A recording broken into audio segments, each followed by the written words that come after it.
Just want to point out, this is one, and I'm going to bring up a few more. You can probably guess what they are based on their, where are they? They're down in here somewhere. There are a few of them in there. There's another one.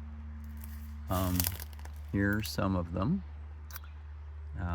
They're always on, there's a whole bunch of them. There we go. Get a closer look. These are Blackcap raspberries.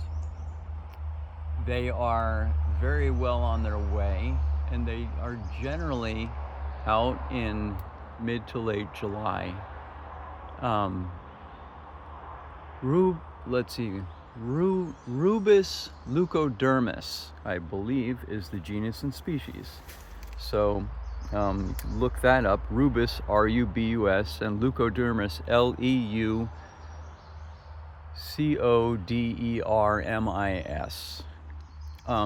They're almost always on a sort of a pale gray-green stem, which is coated with a little bit of natural yeast. See, I just brushed it away there. Very different. That's a spittlebug there, but very different. This is a first-year cane, which it sends out. It's generally a biennial, and if it does well, so its second year it sends out berries. Its first year it sends out a spike. In the cultivated varieties and whatnot, you can do it with the wild ones as well. After it's done with its berries and going dormant for the winter, later on in the fall, cut it back to a roughly a 2-foot cane, and particularly the ones that had berries. Leave the rest of the canes that are new ones like this one. It sends out runners both along the ground, and very often the cane will bend over all the way over to the ground, and it'll root right from the top. So this area will touch the ground, and anything in there that's leaf or stem or thorn or whatnot, and these are a lot less thorny than the red raspberry, easier to navigate. However, I find that patches of blackcap raspberries almost always have a yellow jacket's nest somewhere in them. And there are several things that love blackcap raspberries, but I find that in wet years, when things are abundant and doing well, these plants produce really heavily, and in hot, dry summers, not so much. They generally grow in shady conditions, underneath, understory, edges, ditches, the edges of fields, waste places. I say waste places, and I think waste places is the exact opposite of what I'm thinking.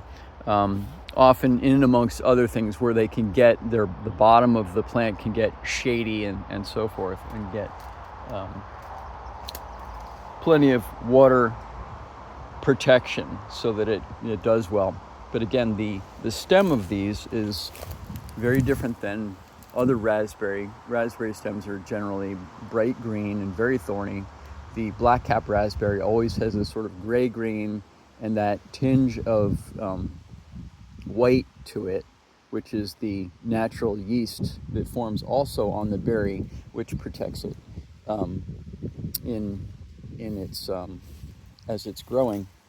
Here's another patch of them, and I would say in about a month we'll see the outside ones ripen first, and then the one in the center usually last, or maybe it's the one in the center first. But I will be detailing this again when it's full on and they're high in production. And this is my favorite berry. I would say it's my favorite fruit of all time. Something that I've been familiar with since I was a very, very young boy.